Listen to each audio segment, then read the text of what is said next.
Hello guys, welcome to my YouTube channel. आप सभी देख रहे हो आपका अपना YouTube channel we are genius. दोस्तों, चैनल पे नए हो चैनल को सब्सक्राइब कर लो ताकि नए वीडियो की नोटिफिकेशंस मिलती रहे। तो दोस्तों, आज हम जानने वाले हैं फिनलैंड के बारे में, क्यों इसे दुनिया का सबसे खुशहाल देश कहा जाता है और इसके क्या क्या फैक्ट्स हैं। तो उम्मीद है वीडियो आपको पसंद आएगी, तो शुरू करते हैं। तो फिनलैंड जो है आधिकारिक तौर पर उत्तरी यूरोप के फेनोस्टिस्टियन क्षेत्र में स्थित एक नॉर्डिक देश है। इसके पश्चिम में स्वीडन, पूर्व में रूस, उत्तर में नॉर्वे और दक्षिण में एस्टोनिया स्थित है। इसकी राजधानी के बारे में बात करूँ तो इसकी जो राजधानी है वो हेलेंस्की है। यहाँ की जो राजभाषा है वो मोस्टली फिनिश और स्वीडिश है, लेकिन अधिकतर लोग फिनिश भाषा बोलते हैं। केवल 5.5% लोग हैं जो स्वीडिश बोलते हैं। यहाँ के मेजर धर्म के बारे में बात करूँ तो यहाँ का जो प्रमुख धर्म है वो है ईसाई धर्म। यहाँ के निवासियों को फिनिश कहते हैं। इसके क्षेत्रफल के बारे में बात करूँ तो इसका जो क्षेत्रफल है वो 3,38,000 किलोमीटर पर स्क्वायर है। ये क्षेत्रफल की दृष्टि से 64वां सबसे बड़ा देश है। यहाँ के जो लोग हैं अधिकतर दक्षिणी क्षेत्र में रहते हैं। क्षेत्रफल के हिसाब से ये यूरोप का 8वां सबसे बड़ा देश है। तो अब इसके कुछ फैक्ट्स जो आपको जानने होंगे जो बहुत इंटरेस्टिंग है, जो मैं एक एक करके आपको ही बताने वाला हूँ। तो फिनलैंड में प्रति वर्ष नेशनल स्लीपी हेड डे मनाया जाता है, जिसमें परिवार के सबसे देर सो के उठने वाले बंदों को पानी में फेंक दिया जाता है। तो ऐसे इंटरेस्टिंग डेज भी यहाँ पे होते हैं जो आसपास के लोगों को भी प्रभावित करते हैं। अलग अलग देशों के लोग भी जब ऐसे डेज़ के बारे में जानते हैं तो वो भी काफ़ी आकर्षित होते हैं। यहाँ पे एक दौड़ भी होती है जिसमें जो पति रहता है अपनी पत्नी को कंधे में उठा के दौड़ता है, और जो पति जीत जाता है, जो फर्स्ट आता है, उसे उसकी पत्नी के वेट के बराबर बियर मिलती है। तो ऐसा सिर्फ पिक्चरों में देखने को मिलता है, लेकिन यहाँ पे ऐसा होता है जिससे जो रिश्ता रहता है कपल्स का वो बना रहता है, और ये एक बहुत ही आकर्षक चीज़ भी देखने को मिलती है। अब यहाँ पे कई अजीबो-गरीब खेल हैं, जिसमें मच्छर पकड़ना है, यहाँ फुटबॉल को कीचड़ फेंकना है, रबड़ के जूते फेंकना है। मतलब यहाँ हर दिन अलग अलग प्रकार के गेम्स होते रहते हैं, जिससे यहाँ का माहौल बहुत ही अच्छा बना रहता है और खुशहाल बना रहता है। तो आप मेरी बातों तो समझ ही रहे होगे क्यों इसे दुनिया का सबसे खुशहाल देश कहते हैं, क्योंकि यहाँ की एक्टिविटीज़ की वजह से और यहाँ के मौसम की वजह से। फिनलैंड में अगर आप देखें तो बिल्लियों के नाखून आप नहीं काट सकते हैं, ये कानूनी अपराध है। इसके अलावा अगर आप पीएचडी करते हो तो आपको सरकार की तरफ से टोपी या तलवार यहाँ पे दी जाती है। और यहाँ अगर कोई बंदा ट्रैफिक तोड़ता है तो उस पर जो जुर्माना लगता है इसकी आमदनी के अनुसार लगता है।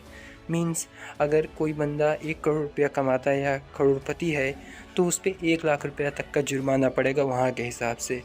तो इससे क्या होता है कि बहुत सारे अमीर लोग भी ट्रैफिक रूल तोड़ने से डरते हैं, क्योंकि उन्हें उनकी आमदनी के अनुसार भरना पड़ जाएगा टैक्स। इसके अलावा यहाँ पे रेस्टोरेंट डे भी मनाते हैं। जो बंदों को अपना रेस्टोरेंट खोलना रहता है तो वो उस दिन कहीं भी फिनलैंड में अपना रेस्टोरेंट खोल सकते हैं। उन्हें पूरी तरीके से छूट रहती है, चाहे वो सड़क के किनारे ही क्यों ना हो, सरकार उन्हें बिल्कुल नहीं रोकती है। तो ये भी एक गजब का दिन ये लोग मनाते हैं, जिससे वहाँ की एक्साइटमेंट और ज़्यादा बढ़ जाती है। तो अभी आप कुछ पॉइंट से आपको लग ही रहा होगा फिनलैंड क्यों बाकी देशों से अलग है। यहाँ पे आपको टीवी और कैंडी पर टैक्स देना पड़ता है, लेकिन ये सब होने के बावजूद ये सबसे कम आबादी वाले देशों में है। ये हैरानी की बात है, क्योंकि यहाँ के प्रति वर्ग किलोमीटर में सिर्फ 18 लोग रहते हैं। यहाँ पे 1,87,000 झीलें हैं।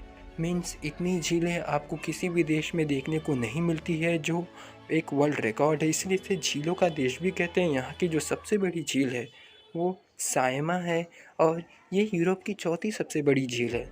यहाँ आसपास 1,80,000 द्वीप लगभग हैं, जो भी एक वर्ल्ड रिकॉर्ड है।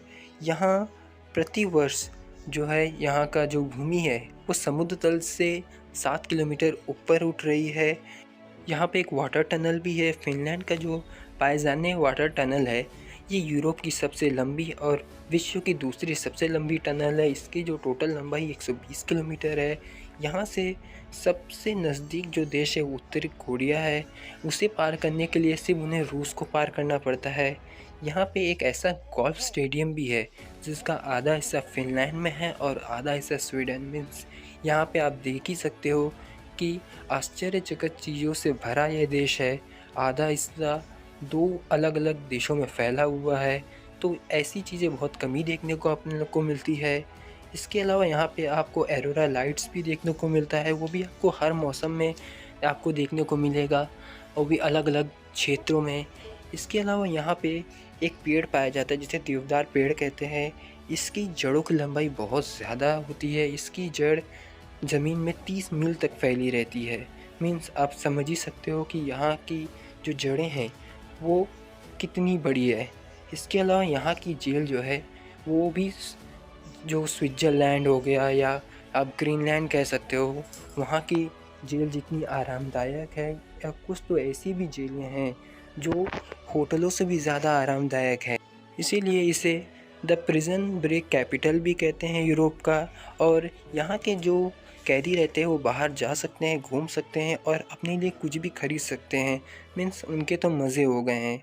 यहाँ के लोग काफ़ी ऑनेस्ट होते हैं। एक सर्वे हुआ था जिसमें फिनलैंड के अलग अलग क्षेत्रों में 12 बैग रखे गए थे जिसमें पैसे थे, लेकिन उसमें से 11 जो बैग है वो पुलिस स्टेशन में जमा किए गए थे। तो आप पता लगा ही सकते हो कि यहाँ के लोग कितनी ऑनेस्ट होते हैं। यहाँ के लोग रिसाइकिल पे भी बहुत ज़्यादा ध्यान देते हैं और 10 में से 9 बोतल रिसाइकिल करते हैं। यहाँ का एजुकेशन सिस्टम भी बहुत अच्छा होता है। यहाँ 17 साल से कम बच्चों को मुफ्त शिक्षा और आर्थिक सहायता दी जाती है। इसके अलावा यहाँ पे ट्रैफिक जैम भी बहुत कम होता है, स्मूथली कार ड्राइव होती है। लेकिन यहाँ के कुछ ऐसे इलाके हैं जहाँ पे 23 घंटे तक भी सूरज नहीं डूबता है गर्मियों के दिन में।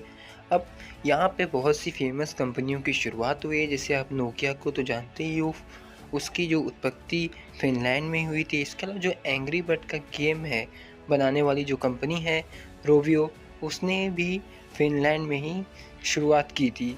यहाँ पे इतना सब कुछ होने के बावजूद बेरोज़गारी फैली हुई है और सरकार उनकी मदद करती है ताकि वो अपना जीवन यापन सुधार सके। फिनलैंड में अगर बात करूँ, लोगों को कॉफ़ी पीना बहुत पसंद है। वहाँ का एक औसतन आदमी पूरे साल में 12 केजी से ज़्यादा कॉफ़ी पी जाता है, जो पूरी दुनिया में इसका रेट सबसे ज़्यादा होता है। ये सबसे भ्रष्टाचार वाले देशों में नहीं है, ये तीसरे नंबर पर है सबसे कम भ्रष्टाचार वाले देशों में। इसके अलावा यहाँ के मौसम के बारे में बात करें तो यहाँ का जो मौसम है बहुत सुहाना रहता है। यहाँ पे पूरे टाइम आपको धूप देखने को मिलती है। गर्मियों के मौसम में आपको रात के 12 बजे के बाद अंधकार देखने को मिलेगा और 10 बजे के आसपास आपको ऐसा माहौल लगता है कि अभी तो शाम हुई है। ठंडी में इसके विपरीत हो जाता है। ठंडी में दिन में भी अंधकार रहता है और कुछ समय के लिए ही सूरज बाहर आता है। इसके अलावा यहाँ पे अब बात करें, यहाँ तो घूमने के लिए बहुत सारी खूबसूरत जगहें हैं जहाँ आप विज़िट कर सकते हो। इसकी जो राजधानी है, इसमें आपको बहुत सारे दार्शनिक स्थल, संगीत स्थल, अंगूर के बाग और बहुत सारे सांस्कृतिक गार्डन भी देखने को मिलेंगे। आपको यहाँ पे जाने के लिए अच्छा खासा पैसा खर्चा करना पड़ता है। यहाँ पे और भी कई चीज़ें हैं, यहाँ पे म्यूज़ियम हैं, यहाँ पे बहुत सारे गार्डन हैं। इसके अलावा यहाँ पे अलग-अलग तरीके के पेड़-पौधे हैं, जीव-जंतु आपको देखने को मिलते हैं। यहाँ बहुत सारी स्कीइंग एक्टिविटीज़ भी होती है जो दर्शकों को अपनी तरफ आकर्षित करती है। तो ये मैंने शॉर्टकट में ऑलमोस्ट आपको बता दिया, वरना वीडियो बहुत ज़्यादा लंबी हो जाती। लेकिन यहाँ आपको बहुत सारे अच्छे खासे पर्यटक स्थल देखने को मिलेंगे जो आपको आकर्षित करेंगे। यहाँ के बहुत सारे शहर ऐसे हैं जिसे घूमने में बहुत ज़्यादा टाइम लग जाता है, लेकिन वो सभी घूमने के वर्थ रहते हैं। तो उम्मीद है आपको वीडियो पसंद आई। वीडियो थोड़ी लंबी हो गई थी और अंत मुझे थोड़ा जल्दी से ख़त्म करना पड़ा, लेकिन अगर आप कहोगे तो मैं इसका सेकंड पार्ट बनाऊंगा जिसमें हम इसके शहरों के बारे में थोड़ा डिटेल में जानेंगे। तो कमेंट बॉक्स में ज़रूर बताएं। तो मिलते हैं एक और वीडियो के साथ। Thank you.